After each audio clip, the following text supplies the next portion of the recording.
हम ये शो इसलिए लाए हैं कि आप सनातन के बारे में जान सकें और सनातन में क्या हो रहा है उसके बारे में भी आप जान सकें, क्योंकि बहुत सारे लोग महाकुंभ नहीं आते हैं तो धर्म संसद के बारे में, धर्म संसद के कई सारे अर्थ होते हैं। हमने अपने इस शो का नाम इसीलिए महाकुंभ का महाधर्म संसद रखा क्योंकि हम गुरुओं से बात करेंगे, आचार्यों से बात करेंगे, उनसे बात करेंगे जिनसे लोग बात करना चाहते हैं, जिन्हें लोग सुनना चाहते हैं, जिन्हें लोग देखना चाहते हैं। आज हम एक ऐसे आचार्य, ऐसे गुरुवर से बात करेंगे जिनका नाम तो आप सब ने सुना होगा, जिनके पास दरबार लगता है और वो सब कुछ बता देते हैं। कई सारे लोग उस पर भी सवाल खड़े करते हैं, लेकिन हम सारे जवाब उन्हीं से लेंगे। हमारे साथ आज पूर्ण गुरु करौली शंकर महादेव जी महाराज हैं हमारे साथ, जिनका करौली दरबार लगता है, हरिद्वार में भी आश्रम है, कुंभ में भी बड़ा दरबार लगा हुआ है और पूर्ण गुरु के नाम से ये जाने जाते हैं क्योंकि इन्हें वो सब कुछ आता है जो एक गुरु को आना चाहिए। आपका बहुत बहुत स्वागत है करौली सरकार जी हमारे इस कार्यक्रम में, धर्म संसद में, इंडिया न्यूज के। सबसे पहला सवाल, जो ये गुरु की लड़ाई है इसको आप किस तरह से देखते हैं?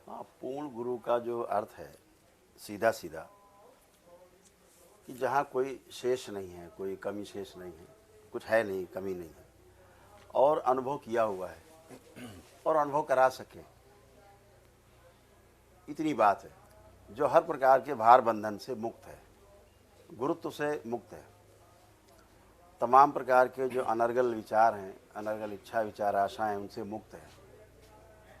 अगर वो मुक्त है तो दूसरे को उससे मुक्त कर सकता है। अगर ये प्रमाण दे सकता है तो पूर्ण गुरु है। बहुत सारे लोग गुरु के नाम का इस्तेमाल करते हैं और एक बड़ा औरा आडंबर रचते हैं। ऐसे लोग भी महाकुंभ में आते हैं। ऐसे लोगों के लिए करौली सरकार क्या कहेंगे? सबसे पहले इन सबकी तरफ जो आकर्षण होता है नई पीढ़ी का होता है, यूथ का, एकदम यूथ का। एक ही बात कहना चाहेंगे, यूथ के साथ, यूथ की भरमार ज्यादा है, इस तरफ आकर्षण बहुत ज्यादा है। एक ही बात कहना चाहेंगे, अगर वाकई में आप सत्य की खोज में हैं, न्याय क्या है, धर्म क्या है समझना चाहते हैं, तो इनकी लच्छेदार बातों में बिल्कुल भी नहीं आना है।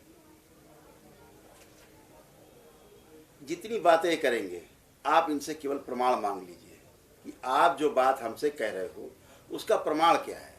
जैसे हम आपसे कहते हैं कि आप दरबार में आते हैं, आप दरबार से जुड़ते हैं, तो आपके अंदर से निगेटिविटी समाप्त हो जाती है, नकारात्मकता समाप्त हो जाती है। कोई नकारात्मकता नहीं आएगी, कोई गंदगी नहीं आएगी। आप सोच के करके देख सकते हो, जा सकते हो। आप तृतीय मठाधिपति हैं अपने इस पूरे आश्रम के। कैसे इस पूरी अपनी परंपरा को, वैदिक रीति रिवाज को, इसके विस्तार को, सनातन को कैसे आगे ले जा रहे हैं? हाँ, अपने परम पूज्य गुरुदेव पंडित श्री राधारमण जी मिश्र जो इसके द्वितीय मठाधिपति थे, उनके बताए गए, उनके बनाए गए दिशा निर्देशों पर दरबार को आगे ले जा रहे हैं। वो पूर्ण गुरु थे तो हमको उन्होंने अनुभव कराया और जो उन्होंने मुझे अनुभव कराया वो दरबार सबको अनुभव करा देता है अपने आप। स्वतः ही प्रार्थना संकल्प से व्यक्ति अनुभव कर लेता है दरबार से जुड़ते ही। तो दरबार की एक व्यवस्था बनी कि व्यक्ति आता है, जुड़ता है अपनी आस्था, विश्वास, अपनी श्रद्धा से और वैदिक प्रक्रिया करता दरबार की एक दिवसीय, और अगले दिन वो अपने ही प्रार्थना संकल्प से स्वस्थ होकर के शारीरिक और मानसिक जो स्वास्थ्य होता है, करीब 400 प्रकार की जो डिजीज हैं वो लिखा पढ़ी में है कि ये तो एक दिन में चली ही जाएंगी, इसमें बचने का कोई प्रश्न ही नहीं उठता है। आप कैसे इस सनातन के रास्ते पर, गुरु के रास्ते पर आगे? क्योंकि आप पहले शिवसेना में रहे, जो एक हिंदूवादी पार्टी थी बाला साहब ठाकरे की, उसमें रहे। 2003 से आपका पूरा ये कारवां शुरू हुआ और अचानक महादेव की तरफ कैसे? हाँ, बचपन से ये हम आपसे कह पाएंगे ठीक से कि 5-6 वर्ष की उम्र से ही इधर इस तरफ लगाव था, झुकाव था। हमारी दादी की वजह से ये और ज़्यादा उस तरफ धर्म की तरफ रुचि बढ़ी और धीरे धीरे फिर 17 वर्ष की उम्र में अपने परम पूज्य गुरुदेव से मिलना हो गया। तो जो उम्र होती है युवा की भटकने की, उस उम्र में हमें रास्ता दिखाने वाला सही मिल गया। ये हम सौभाग्यशाली मानते हैं कि हमको अपने गुरु का साथ मिल गया, उनका संरक्षण मिल गया। तो वो शुरू से ही है, हम करते कुछ भी रहे हैं, किसी प्रकार से राजनीति में रहे, शिवसेना भी चलाते रहे, सब कुछ रहे, लेकिन अंदर भावना धर्म के प्रति ही थी। धर्म को साथ लेकर के, धर्म के बताए रास्ते पर ही हम चलते रहे। संतोष सिंह भदौरिया कैसे करौली सरकार बन गए? हाँ, मर जाता है, बचता नहीं। जो परिवार से जुड़ा रहता है वो चीज़ें मर जाती धीरे धीरे, खत्म हो जाती हैं। ये गुरु कृपा होती है, एक नया नाम देता है, एक नए विचार देता है, नए प्रकार से आपको पथ प्रदर्शित करता है, सूक्ष्म जगत के द्वार खोलता है आपके लिए, कारण जगत आपको ले जाता है, महाकारण जगत तक ले जाता है। अगर वो महाकारण जगत तक गया है, पूर्ण गुरु है तो महाकारण जगत तक गया है, तो वो आपको ले जाता है, द्वार खोलता है। ये सब गुरु कृपा से संभव होता है। महाकुंभ दुनिया का, सनातन का, संस्कृति का, सभ्यता का, परंपरा का, हमारी सोच का, क्योंकि सनातन एक सोच है, धर्म नहीं है, सबसे बड़ा आयोजन है, क्राउड मैनेजमेंट है। महाकुंभ में सनातनियों का पूरी टोली है। क्या आपको लगता है कि यहाँ से हिंदू राष्ट्र की नींव रखी जाएगी? राष्ट्र तो हमारा हिंदू राष्ट्र है ही, इसमें कहाँ कमी है। कोई नहीं कह सकता कि ये मुस्लिम राष्ट्र है, कि ये और कोई बौद्ध राष्ट्र है, या अन्य कोई राष्ट्र है, क्रिश्चियन है ही हिंदू। हिंदू राष्ट्र तो है ही, मानसिक रूप से तो इसको स्वीकारे हुए हैं सब लोग, कागज पे आना बाकी है। नहीं, अखिलेश जी कहते हैं कैसे मान लेंगे? नहीं, खाली अखिलेश जी के कहने से नहीं होगा ना, उनके कहने से क्या होगा, उससे बात नहीं बनेगी। विरोध करने वाले तो विरोध करते रहेंगे, वो चाहे अखिलेश जी के रूप में करें, चाहे किसी मौलाना के रूप में करें, उनका काम विरोध करना है। नहीं, अखिलेश जी ने कल जो कैबिनेट बैठक हुई थी तो उस पर उन्होंने सवाल खड़ा कर दिया कि इस जगह पर योगी आदित्यनाथ को कैबिनेट नहीं करनी चाहिए और वो इसको पॉलिटिकल रूप दे रहे हैं महाकुंभ को। नहीं, बिल्कुल पॉलिटिकल नहीं है। 1% भी कोई यहाँ पॉलिटिकल, ना तो बैनर लगे, ना किसी के झंडे लगे हैं, किसी के भी नहीं लगे। और पॉलिटिकल उनको किसने रोका आने से, उनको किसने मना किया आने से? वो भी आ सकते हैं, उससे बड़ा अपना दल बल लेके आ सकते हैं। अगर यहाँ महाराज जी ने अपनी कैबिनेट की बैठक की है तो जनता के प्रतिनिधि हैं, इतनी बड़ी जनता जहाँ एक साथ इकट्ठी करोड़ों के रूप में, उनके बीच में अगर वो जनता के की जो समस्याएं हैं उनके बीच में बैठ करके विचार विमर्श कर रहे हैं, तो इससे ज्यादा शुभ बात हो क्या सकती है? तो सबसे अच्छी बात है। लेकिन अखिलेश यादव ने लगातार ट्वीट पर ट्वीट कर डाले कि उनकी जो है मन को जो है गंगा जी में पवित्र कर हो जाए, उनका मन ठीक हो जाए और वो धर्म के काम में व्यवधान डालें। बहुत सारी बातें कैबिनेट को लेकर उन्होंने लिख दी और कहा कि यहाँ नहीं होना चाहिए, और खुद नहाने नहीं आ रहे, खुद राम मंदिर नहीं जा रहे हैं। और बेचारे अपनी चर्चा कर रहे होंगे वो, कि मन गंदा है, मैला है, क्या है। आदमी अपने में देख लेता है तो दूसरे की बात करता है। तो हमें तो लगता नहीं, जो व्यवस्था इस महाकुंभ में है, पूर्ण महाकुंभ में, ना तो पहले कहीं देखी गई, ठीक है, ना आगे मुझे लगता है कि अगर ये योगी तो अखिलेश जी अनुभव नहीं कर पा रहे हैं। अब जो जाग रहा है, सोने का आप नाटक करें, उसे कैसे जगाया जाए? नहीं, वो जनेऊ तो पहनते हैं, जाके हरिद्वार में नहाते हैं, लेकिन राम मंदिर नहीं जाते। महाकुंभ में त्रिवेणी में डुबकी लगाने में उन्हें समस्या है। उन्हें पता नहीं है, सब आकर के यही मिल रहा है, सब कुछ एक ही जैसा है। वो त्रिवेणी में नहाए, चाहे हरिद्वार में नहाए, चाहे गंगोत्री में नहा लें, चाहे और आगे चले जाए, बनारस घाट पे चले जाएं।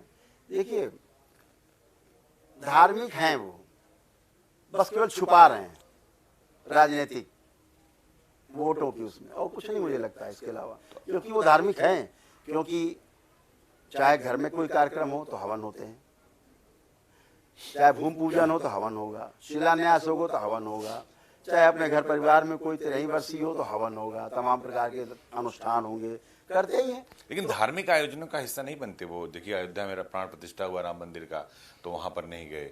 प्रयागराज महाकुंभ में इतना बड़ा कार्यक्रम चल रहा, सनातन का सबसे बड़ा मानव संगम यहाँ पर लगा हुआ है। वो कहते हैं कि महाकुंभ में किसी को बुलाना नहीं चाहिए, क्यों न्योता दे रही सरकार? मैंने तो देखा है, टीवी चैनल पे न्यूज़ देखी है, जब उनके पिताश्री की जो अंत्येष्टि हुई, उसके पश्चात वो विसर्जन करने के लिए गए वो बनारस में, और उन्होंने विसर्जन किया जाके, पूरी उन्होंने व्यवस्था को अपनाया धर्म की जो है, उसे कैसे नकार सकते हैं? फिर तो ये कहा जाए कि भाई मेरा हुआ क्यों जा रहे? तो आप ये मानते हैं कि ये सब धार्मिक है, ये सब राजनीति? हाँ, राजनीति का मामला है, कुछ नहीं। उनको डर है चाहते कि तो वो भी है कि हिंदू राष्ट्र बने, वो भी तो हिंदू है, वो भी चाहते हैं हिंदू राष्ट्र बन क्यों जाए? नहीं, क्यों नहीं, हम लोग अंदर तक समझते हैं। आप तो बहुत कुछ जान लेते हैं, बहुत कुछ समझ लेते हैं। आपके ऊपर भी बहुत सारे लोग सवाल खड़ा करते हैं कि जो आप दरबार में बताते हैं वो एक प्रपंच है, तो उस प्रपंच पर कैसे पंच करेंगे? बहुत सारे लोग सवाल खड़ा करते हैं। नहीं, अब समस्या उनकी है ये, कि समझ नहीं पा रहे हैं। हमारी समस्या तो है नहीं। मैं तो हाथ में संतरा ली हूँ, भैया संतरा है, आप कह रहे हैं गेंद है, तो आप आइए, संतरे को छीलिए, खा के देखिए संतरा है कि गेंद है। अगर आप अनुभव नहीं करेंगे तो आप कैसे किसी को गलत साबित कर सकते हैं। तो सबका स्वागत है। तो अखिलेश जी किससे आपकी कभी बात हुई जो आप कह रहे हैं कि वो भी चाहते हैं अंदर से कि हिंदू राष्ट्र बने? ये उनकी बातों से लगता है कि अंदर पीड़ा तो है उनके अंदर। पीड़ा किस बात की? हिंदू राष्ट्र बन जाए कि उनकी सरकार बन जाए? नहीं, उनका नाम ना आए, बस हिंदू राष्ट्र बन जाए। अच्छा, उनका नाम ना आए और हिंदू राष्ट्र बन जाए। पीड़ा हमें लगता है कि अंदर से वो हिंदू हैं, तो अब हिंदू एक कैसे राष्ट्र का विरोध कर ओवैसी को क्या कहेंगे? ओवैसी भी बहुत सवाल खड़ा करते हैं राम मंदिर पर भी, अयोध्या काशी पर भी, ज्ञानव्यापी पर भी, मथुरा पर भी और महाकुंभ पर भी। वो कहते हैं अपने छोटे भाई को 15 मिनट के लिए छोड़ देंगे तो पूरा खात्मा कर देगा।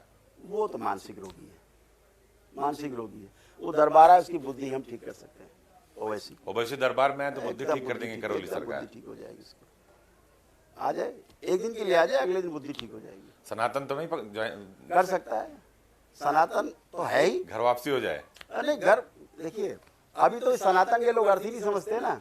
ये चाहे पहाड़ हो, चाहे पर्वत हो, नदी हो, झरने हो, समुद्र हो, हवा है, पानी है, सनातनी तो सदा सदा है और सदा रहेगा। इससे बच के बाहर कहाँ जा सकते हैं? तो आप सबका सदुपयोग कर रहे हो, फिर आपको सनातनी नहीं है, ऐसा कैसे? सनातनी का अर्थ है कि जो प्राकृतिक व्यवस्था है उसमें हम जी रहे हैं, उसको हम स्वीकार रहे हैं। तो ऐसा थोड़ा ना कि दिन में सो रहे हैं और रात में जाग रहे हैं। वो व्यवस्था में तो है ही। उससे पूछिए दिन में सोते ही कि रात में सोते हैं? तो सोने के लिए रात है तो रात में सोते हैं वो। आप उनसे सोच के देखिए कि पत्नी के साथ व्यवहार, बच्चे के साथ अपने व्यवहार वैसा है कि नहीं पिता पुत्र जैसा? ये तो संस्कार हैं। यानी करौली सरकार ये कह रहे हैं कि ओवैसी जो बोल रहे हैं अगर वो आपके दरबार में आ जाए तो 24 घंटे में शुद्धि हो जाएगी, शुद्धि हो जाएगी उनकी, गंदे विचार खत्म हो जाएगी, नकारात्मकता खत्म हो जाएगी। और क्या, घर वापसी जैसा हो जाएगा। अरे घर वापसी जैसे, घर से बाहर कहाँ जाएंगे? हिंदुस्तान से बाहर कहाँ जाएंगे? हिंदुस्तान में रह के हिंदुस्तान के खिलाफ की बात तो करते हैं। वही तो कह रहे हैं, शुद्धि हो जाएगी तो फिर नहीं बोलेंगे वो। एक सवाल, राहुल गांधी, प्रियंका गांधी कह रहे हैं कि हम फरवरी में आएंगे, महाकुंभ में स्नान करेंगे। अखिलेश यादव कह रहे हैं नहीं जाना चाहिए। तो यूपी में जो ये दो लड़कों की जोड़ी थी, लोकसभा चुनाव भी थी, आपने इसके पहले भी देखा, तो इन दो लड़कों की जोड़ी में कुछ दरार आ गई है। एक कह रहे हैं आएंगे, एक कह रहे हैं नहीं आएंगे। हाथरस भी इसके पहले वो चले गए थे। तो अखिलेश को जवाब देने के लिए राहुल बिल्कुल तैयार हैं, जनेऊ भी धारण कर लिया है, मंदिर भी जा रहे हैं, घंटी भी बजा रहे हैं। अच्छी बात है। ये तो हम तो कह रहे हैं हृदय परिवर्तन है। हम तो कहेंगे कि अखिलेश जी का भी ऐसे हृदय परिवर्तन हो जैसे राहुल जी का हो रहा है। अच्छी बात है। तो कहाँ जाएंगे बाहर? हिंदुस्तान से बाहर जाने की व्यवस्था नहीं है। हम बहुसंख्यक हैं। अखंड भारत की परिकल्पना करते हैं आप? बिल्कुल करते हैं, क्यों नहीं करते हैं? अखंड भारत तो है। देखिए आज जो सरकार हमारी, जो भारत सरकार है, वो अखंड भारत की उस पर चल रही है। किसी को कोई क्षति नहीं पहुंचा रहे। हमारी सोच केवल भारत तक थोड़े ना है, भारत के बाहर भी हमारी सोच है, हमारे विचार प्रभावी है दूसरे देशों में। तो अखंड तो है ही। विचारों के रूप में अखंडता चाहिए, जमीन के रूप में अखंडता और अखंडता उसका कोई विशेष महत्व नहीं है। अच्छा ये बताइए, आजकल कुंभ में बहुत वायरल हो रहे हैं IITian बाबा।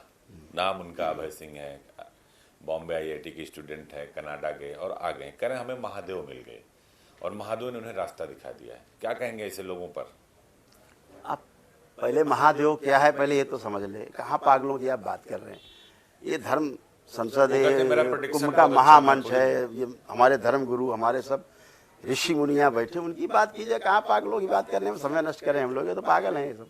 ऐसे तो लोग भरे पड़े हैं, संख्या नहीं। उनकी शुद्धि की जरूरत नहीं है ना? वो जब चाहे तो शुद्धि होगी। भाई देखिए, दो तरह के लोग हैं। एक चैलेंज करते हैं कि साहब करके दिखाइए, पहले से नकारे हुए। एक वो कहते हैं नहीं साहब हम बीमार हैं, हमें स्वस्थ करिए। तो दो तरह के लोग खड़े तो होते ये कौन से हैं IIT बाबा? ये तो बेचारा अपने होश में ही नहीं है ना, जिसे अपने माता पिता आप आत्मा की बात कर रहे थे, तो क्या अभय सिंह में दो आत्मा इसमें चल रही है? दो होती नहीं है, होती एक ही है। अरबों खरबों स्मृतियां होती हैं। स्मृतियों का ही खेल है। वो स्मृति कह लीजिए, कुछ भी कह लीजिए, जब तक पितृ मुक्ति नहीं होती तब तक इसी प्रकार से। वो तो अपने पिता को कहता है कि वो हिरण्यकश्यप हैं। हाँ तो इसीलिए ना, तो वो जो सर्वनाश जो कर पिता की दूंगा। बात कर रहा है वो लड़का ही नहीं बेचारा। वो कहता है कि माता पिता सिर्फ जो है भगवान गणेश के महादेव और पार्वती थे, बाकी किसी के माता पिता में शिव और पार्वती नहीं देख इसीलिए सकते। मैंने कहा अगर ये बच्चा मॉडल बनेगा आज के नवयुवकों का, तो क्या किसी माता पिता को ये स्वीकार है कि धर्म हमें ये रास्ता दिखाए कि इस तरह के बच्चे जो पागल हो गए हैं, कुंठित हो गए हैं, फेल हो गए हैं, क्या छोड़ के आया है? ये इतनी बातें कर रहे हैं कि हम ये छोड़ आए, लोग महिमा मंडित कर रहे हैं, छोड़ा है। क्या छोड़ा है?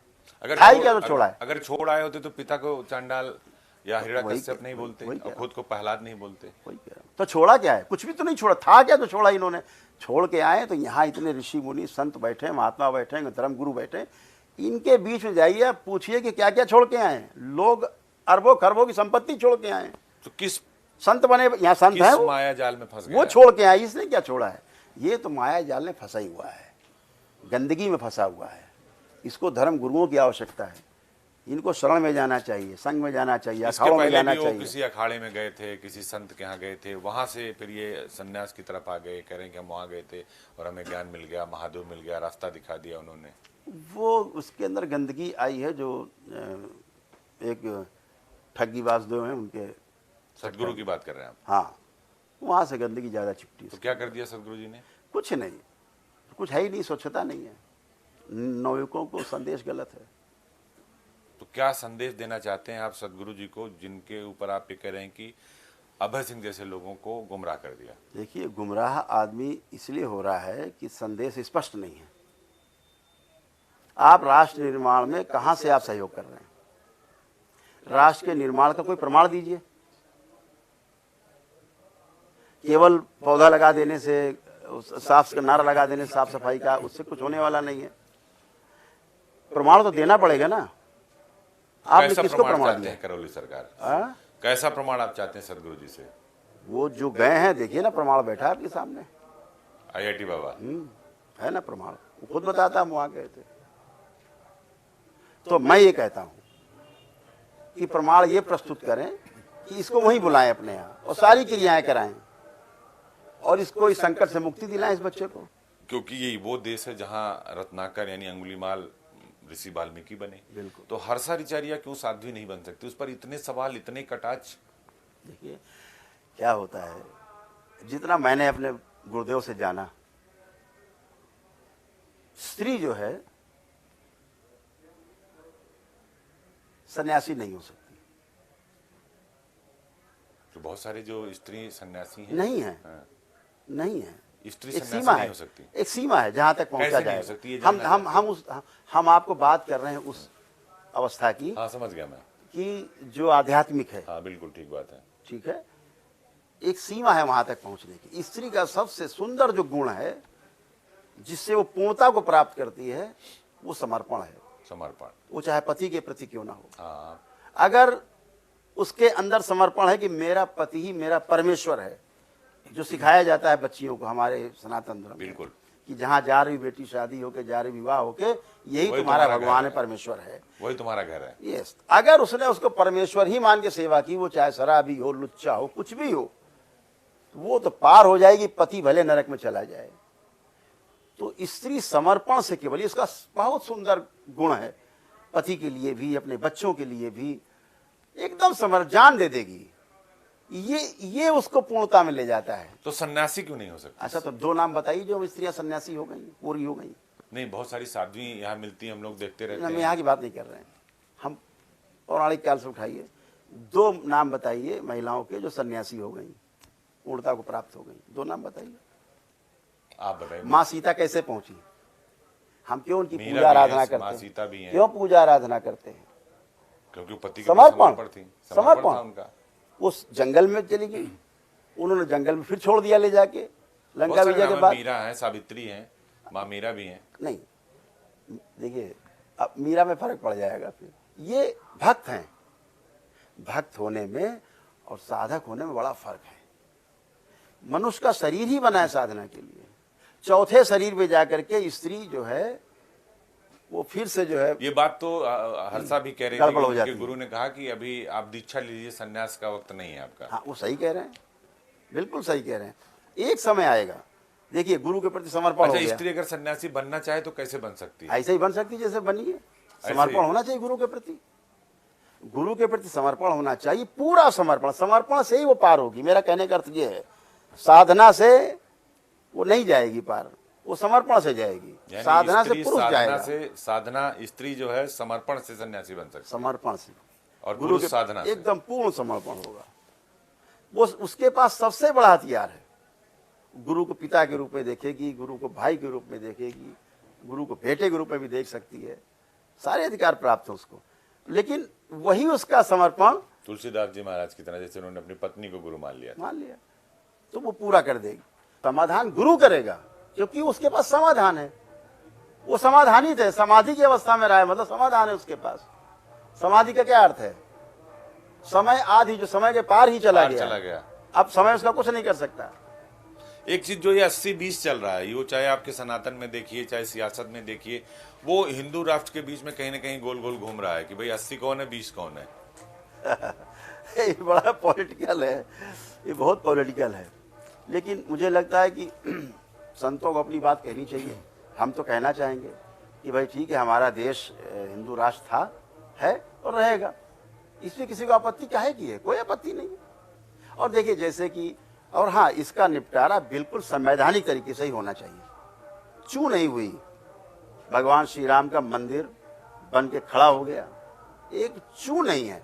धारा 370, 35 से दुनियादारी, जिसको लोग सपना भी नहीं मानते थे कि सपने में हो सकता है, वो चीजें हो गई, एक चू नहीं हुआ। लेकिन सब कुछ संविधान के दायरे में हुआ, एक कैजुअलिटी नहीं। योगी जी भी कहते हैं कि ये देश बाबर और औरंगजेब के आदर्शों से नहीं चलेगा, रामकृष्ण और शिव से चलेगा। बिल्कुल। लेकिन अखिलेश से कहते हैं कि जो है ये ज्ञान व्यापी के नाम पर, मथुरा के नाम पर, मंदिर मस्जिद के नाम पर, धर्म के नाम पर बीजेपी डराती है। ठीक है ना, हर जगह दो पक्ष तो हैं, कहीं 3 पक्ष है, 5-5, 10-10 पक्ष है, तो वो भी एक पक्ष है, अपनी बात कह रहे हैं, वो अपनी बात ही तो कह रहे हैं वो। लेकिन होगा तो बहुमत से ही फैसला, उसे कहाँ ले जाएंगे आप? तो मुझे लगता है कि अखिलेश जी भी हिंदू हैं और अंदर तो उनके भावना होगी ही। यही बहुमत साबित करने के लिए तो नहीं आ रहे हैं कुंभ में, और रामलला के दर्शन करने नहीं जा रहे हैं कि हमें बहुमत कैसे मिले। सत्ता की जो लोलुपता है, जो चाहत है, इसीलिए तो वो 80-20 की खाई को बरकरार रखना चाहते हैं। ठीक है ना, सत्ता की चाहत तो सबको है जीत जी, उनको भी होगी, तो वो ठीक है। अखिलेश जी का समाधान नहीं करेंगे आप? समाधान उनके पास है। अच्छा, है उनके पास? हाँ, प्रस्तुत नहीं करना चाहिए। हृदय परिवर्तन नहीं होगा। हर व्यक्ति के पास समाधान है, छिपाता है समाधान, क्योंकि समस्या आदमी स्वयं पैदा करता है। समाधान तो पहले से रहता है। पानी पहले से शुद्ध है, वायु पहले से शुद्ध है, मन पहले से शुद्ध है, बच्चा 2 साल 3 साल का है, हर चीज शुद्ध और पवित्र है। पेड़ पौधे, नदी पर्वत, झरने, समुद्र, सब शुद्ध पवित्र है। सारे पक्षी पशु, आदमी केवल आदमी को छोड़ दिया जाए, बाकी सब शुद्ध और पवित्र हैं। तो आदमी की शुद्धि कैसी होगी? आदमी तो पूरे, यही तो मैंने कहा, शुद्धि का कारण है, तो शुद्धि कैसे होगी? अपना प्रश्न स्वयं खड़ा किया है, दुख अपना स्वयं खड़ा किया है मनुष्य ने। जो सवाल, लोगों के सवाल का जवाब आप देते हैं, समाधान कहेंगे उसको आपकी भाषा में, तो उसके लिए कौन सी विधि अपनाते हैं? हालांकि आपकी क्या विधि है आप बताएंगे? नहीं, ओपन है, आप तो वो कैसे आप करते हैं? मैं इंडिया न्यूज के दर्शक भी जानना चाहेंगे, आपके इस इंटरव्यू को जब देखेंगे या देख रहे होंगे, तो कैसे उस समाधान को आप करते हैं? जो लोग प्रश्न लेकर आएंगे, सबके पास प्रश्न है, समाधान किसी के पास नहीं है, और समाधान और शुद्धि, ये दोनों कैसे करते हैं करौली सरकार? समाधान में शुद्धि छिपी हुई है अपने आप, या शुद्धि करके समाधान तक पहुंच जाएं, दोनों रास्ते हैं। दरबार में जिस व्यक्ति को सनातन धर्म के प्रति आस्था है, विश्वास है, श्रद्धा है, वही व्यक्ति आता है। लोग कहते हैं कि आप पहले ही उसका जवाब लिखे रहते हैं, जो लोग सवाल लेके आते हैं। बिल्कुल लिखा रहता है, उसमें क्या, इससे क्या फर्क पड़ता है? ये तो बहुत छोटी चीजें हैं। ये तो बच्चे सब बैठे हमारे दरबार में, आप सैकड़ों बच्चे सब आपका लिख देंगे अभी 2 मिनट में। ये तो बहुत छोटी बात है। डायग्नोसिस मशीनें पूरे देश में बहुत लगी हैं, चिकित्सा कितने लोग कर पा रहे हैं? आपने भी कुछ चिकित्सा जो है केरल से सीखी थी, जो उसके बारे में कुछ बताइए। नहीं, जो आयुर्वेदिक पद्धति है। आयुर्वेदिक पद्धति तो एकदम इस भारतवर्ष की संपदा है। आयुर्वेद का एक भाग है, उपवेद है, वेदों का एक उपवेद है, तो इसकी तो सर्वविदित है। एक ही समस्या आयुर्वेद में रह गई है, अष्टांग योग है, सप्तांग योग पे चल रहा है। जो गृह चिकित्सा नाम का भाग है, वो बच्चों को पढ़ाई लिखाया नहीं जा रहा, कोर्स से बाहर है। कई सारे इलाज आप लोग कर देते हैं, एंजाइटी हो, बैक पेन हो, सर्वाइकल हो, कैसे करते हैं? अभी हम किसी से सुन रहे थे को आए थे, उनकी उंगली नहीं सीधी हो रही, तो आपने बंद किया और सीधी कर दिया। वो तो आपके संकल्प से होता है। आपके अंदर संकल्प है कि मेरा ऐसा ही हो जाए, ये तो संकल्प है ना। बिल्कुल। तो आप केवल प्रेयर करते हैं सही ऊर्जा से जुड़ के, प्रेयर स्वीकार हो जाती है, आपका संकल्प पूरा हो जाता है, आप स्वस्थ हो जाते हैं। यही तो विधि है कि आप आते हैं दरबार, वैदिक प्रक्रिया ब्राह्मण देवता कराते हैं आपको, स्वयं करते हैं आप, और उसके पश्चात अपनी और स्वयं प्रार्थना और संकल्प से पूरा का पूरा परिवार एक साथ खड़े होकर स्वस्थ होता है। महाराज, उस समस्या का एक ही समाधान है जो आप कह रहे हैं कि हवन, शुद्धिकरण। मेरा भी अपना मानना है कि सनातन की इतनी बड़ी परंपरा को, इतनी बड़ी सोच को, इतने बड़े समागम को राजनीति से नहीं जोड़ना चाहिए। और जब वैश्विक मंच पे हिंदुस्तान के मान, सम्मान और स्वाभिमान की बात हो तो राजनीतिक दलों को एक मंच पर होना चाहिए और संतों को भी एक मंच पर होना चाहिए, क्योंकि कुंभ में संत भी अलग अलग लाइन, अलग अलग अपनी ताकत दिखाने में जुटे हुए हैं। इसीलिए तो हम ये बात नहीं कह पा रहे हैं आपसे कि अभी हम सब में बहुत जो मतभेद है वो भिन्नता खत्म हो जाए, एक मत पे पहुंच जाए। मनभेद तो है नहीं, क्योंकि सबका लक्ष्य एक ही नहीं, सभी में होना चाहिए। ये स्वस्थ परंपरा हमारे देश की है। धर्म संसदें क्यों चल रही हैं? ये हम यहाँ क्यों बैठे हैं? हमारा अपना मत है, हम प्रस्तुत कर रहे हैं आपके सामने। तो मतभेद तो ठीक है, ये आपको लक्ष्य तक ले जाएगा, समाधान तक ले जाएगा। मनभेद ठीक नहीं है। तो अभी जब मतभेद सब समाप्त होंगे, सभी में विचार विमर्श करते हैं, सबके मत अलग अलग होते हैं। बैठे लोगों में भी वहाँ भी मत है, अलग अलग है, बात होती, चर्चा सदन में होती है, तो मतभेद ही तो हैं। लेकिन मन भेद नहीं, बाहर मिलकर सब एक साथ बैठ के चाय पानी नाश्ता करते हैं, एक दूसरे के जाते हैं, शादी समारोह, घर पर कार्यक्रम में, तो मन भेद कहाँ है? तो ऐसे यहाँ भी मन भेद नहीं है, दिखता है, क्योंकि विचार अलग अलग हम कह रहे हैं उस बात को कल घुमा फिरा के कोई कहे तो वो दिखाएगा साहब इनमें मन भेद है। मन भेद बिल्कुल नहीं है। संतों के प्रति पूरी निष्ठा है, ये पूरे धर्म के प्रति पूरी निष्ठा है, ये सबके अंदर है, मेरे अंदर भी है। सबका सम्मान है, गुरुओं का सम्मान है, सारी परंपराओं का सम्मान है। और यही परंपराएं तो आदमी को आगे ले जा रही हैं। अगर ये परंपराएं नहीं होती तो आदमी आज जानवर बन के घूम रहा होता, लूट मार कर रहा होता। तो इन गुरुओं का ही तो प्रभाव है, इन आचार्यों का ही तो प्रभाव है कि हम पहले हमारे पास सूचना के रूप में कोई चीज़ है कि ऐसा करने से पाप होता, नहीं करता है। फिर वो पाप और पुण्य क्या है ये गुरु समझा देता है कि भाई आपके गंदे विचार वो पाप हैं, जो अच्छे विचार आपका पुण्य है। इतनी बात तो है। अगर ज़्यादा आपके अंदर अच्छे अच्छे विचार आ रहे हैं, मतलब आपका पुण्य है, आप अच्छे काम कर पा रहे हो, तो आपका पुण्य ही तो है। नीलेश जी को भी आगे आना चाहिए। बढ़िया है, अच्छा सोचते लगता है कि अच्छा आगे और अच्छा सोच पाएंगे। बहुत बहुत धन्यवाद। ये थे हमारे साथ करौली सरकार जी, जिन्होंने हमारे सभी सवालों का बेबाकी से जवाब दिया और कहा कि ओवैसी जैसे लोगों को शुद्ध करने के लिए हमारा दरबार सजा, एक बार आ जाएंगे तो उनकी बुद्धि को हम शुद्ध कर देंगे और हो सकता है वो सनातन की तरफ वापस आ जाएं। और सवाल ये भी कि राहुल गांधी की तरह अखिलेश यादव भी अगर हृदय परिवर्तन कर लें और महाकुंभ में आ जाएं तो उनकी नीति और नियति दोनों अच्छी हो जाएगी, तो शायद आगे उन्हें अच्छा अवसर मिले। और देखिए, महाकुंभ सनातन का महासंगम है।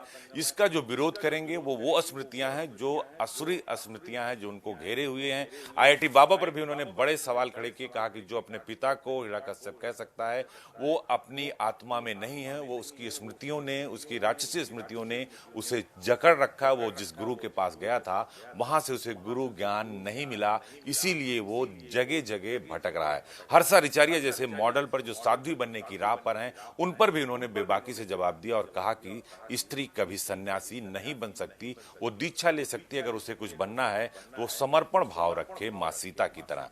तो ये हमारी पेशकश लगातार जारी रहेगी और महाकुंभ से महाधर्म संसद इंडिया न्यूज पे हम हर दिन रोज रात 9 बजे आपको दिखाते रहेंगे। और आज हमारे साथ देखिए करौली सरकार की ये पूरी बातचीत और पेशकश। नमस्कार।